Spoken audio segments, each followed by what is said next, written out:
The Dream Warden's oath. The wind whispered through the realm of Somnia, carrying echoes of forgotten dreams. In the heart of the dreaming citadel, the city of Riveria stood proud, its spires bathed in the silvery glow of the moon. But beneath the splendor, fear gripped its people, for the last nightmare had awakened. Chapter 1. The Omen of Shadows. King Aldrich paced the throne room, his once unshakable resolve clouded by doubt. The ancient texts foretold that the return of Nocturus, the Sleepless One, would mark either salvation or ruin. The realm's greatest dreamwalkers had fallen in their attempt to banish the being, and now all hope rested on a single knight, Sir Edric of the Vale. Edric stood before the king, his armor shimmering with the essence of starfire. "Your Majesty," he declared, "I will face the nightmare, not for glory, but for the dreamers." The king nodded solemnly. "Then take the Blade of Lumen, our last hope against the darkness." The weapon, forged in the heart of a fallen star, hummed with celestial energy as Edric grasped its hilt. But even with its power, doubt lingered in his mind. Chapter 2. The Council of Sleep. Before embarking on his journey, Edric sought guidance from the Council of Sleep, the wisest seers of Somnia. They warned him of the dangers beyond the Gate of Slumber, and gifted him the Sigil of Lucidity, an artifact that allowed him to remain conscious within dreams. The king remained skeptical, but granted Edric his blessing. "I fear you will not return," the king admitted.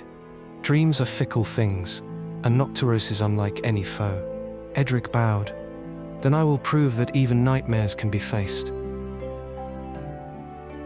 Chapter 3. Descent into the Nightmare Realm. Edric stepped through the Gate of Slumber, the threshold between the waking world and the dreamscape. He found himself in a twisted landscape, where memories and nightmares bled together. Shadows whispered his name, taking the form of past failures.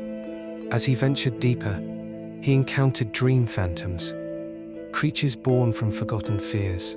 The deeper he went, the stronger the presence of Nocturus became. The air turned thick with shadows, the ground shifting beneath his feet as illusions attempted to deceive him. At the heart of the realm, he met an unexpected ally, Lyrian, a dreamweaver who had been lost in the nightmare realm for decades. "You are not the first to try and reason with Nocturus," she said, "but perhaps you will be the last." Chapter 4. The Guardian's Test. Finally, Edric and Lyrian reached the nightmare's domain. Nocturus, a colossal being of swirling midnight mist and eyes like burning comets, studied Edric before speaking, in a voice like rolling thunder. "You come to banish me, knight, as all others before you." "Oh." Edric hesitated. "I come seeking an end to this war. If exile is the only answer, so be it." Nocturus let out a low, echoing chuckle. "Foolish mortal, do you even know why your ancestors feared me?" The knight tightened his grip on the sword. "Because you are terror incarnate." "No," the nightmare's voice softened. "Because I know the truth of this realm. Long ago, I swore an oath to guard the boundaries between dreams and oblivion. But your king's ancestors sought to imprison me, fearing my power. I have returned not to destroy, but to reclaim my purpose." Doubt flickered in Edric's heart. "Then why haunt the dreamers?" Nocturus's eyes darkened. "I struck only at those who sought to banish me.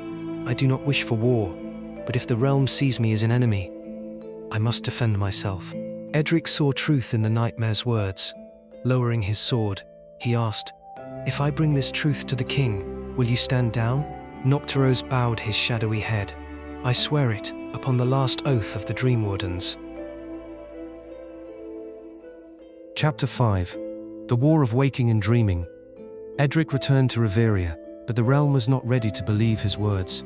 The Silent Wardens, a faction of dreamwalkers who had spent centuries fighting nightmares, opposed him. "You cannot trust a nightmare," their leader, High Seer Callus, spat. "He deceives you, as he has deceived others." The tension boiled over into conflict. The Silent Wardens led an attack on Nocturus, believing they were saving Somnia. A battle erupted within the dreamscape, tearing through the fragile veil between sleep and wakefulness. Edric fought not against his former allies, but to stop them from making a terrible mistake. Lyrian stood beside him, weaving dreams into shields of light. "We must end this before the dream realm collapses," she warned. In the chaos, Edric confronted Callus. "You fear what you do not understand," he said. "But the true threat is losing balance. If we destroy Noctiros, we invite something far worse, an end to dreaming itself." The final chapter, the Binding Oath. In the final confrontation, the truth of the Dream Wardens was revealed. The Silent Wardens leader, once a trusted advisor to the king, had manipulated history to keep Noctiros imprisoned. The war had been a cycle, fueled by fear rather than truth. With Lyrian's help, Edric uncovered the lost pact and restored the balance. Noctiros swore a new oath to protect the dreamscape, and peace was finally restored. Years later, Edric, now an elder dreamwalker, watched over Somnia. The tale of the Dream Warden's oath was told to young dreamers, ensuring that the balance of sleep and wakefulness was never forgotten.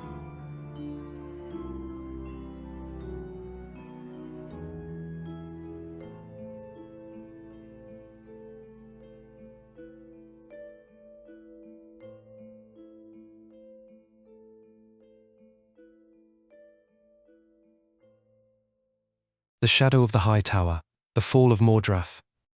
Chapter 1, The Darkened Mountain. High above the valleys of Aloria, the High Tower loomed atop the shadowed mountains. Once a symbol of strength, it had fallen into darkness, now ruled by the evil necromancer Mordrath.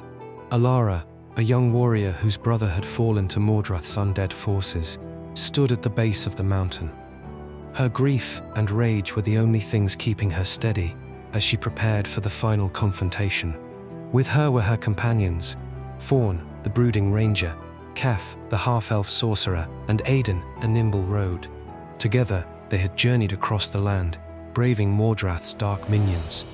Now, they stood before the High Tower, determined to end Mordrath's reign of terror.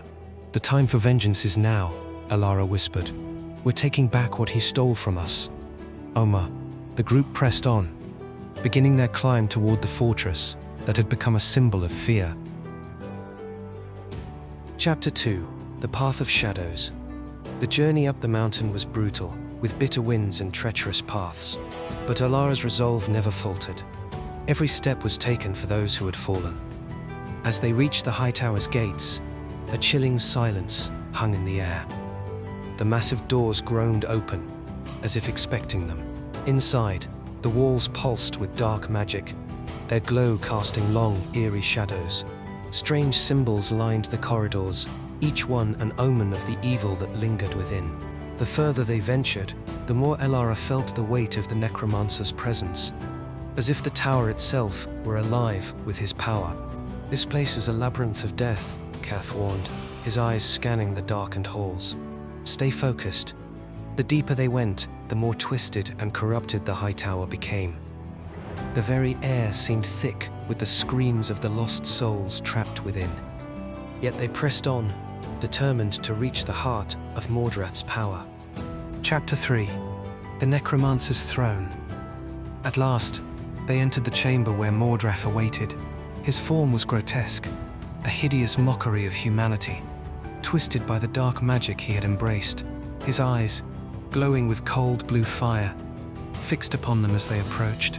"You are fools to think you can defeat me," Mordrath sneered. "I have mastered death itself." Alara stepped forward, gripping her sword. "Your reign ends tonight." With a wave of his hand, Mordrath summoned skeletal warriors from the ground, their bones rattling as they rose to do his bidding. "Oh!" The room erupted into chaos as the undead closed in, but Alara and her companions fought with all their might. Fawn fired arrows, Kef unleashed blasts of elemental fire, and Aiden sliced through the undead ranks with his daggers. But Mordrath was not so easily defeated.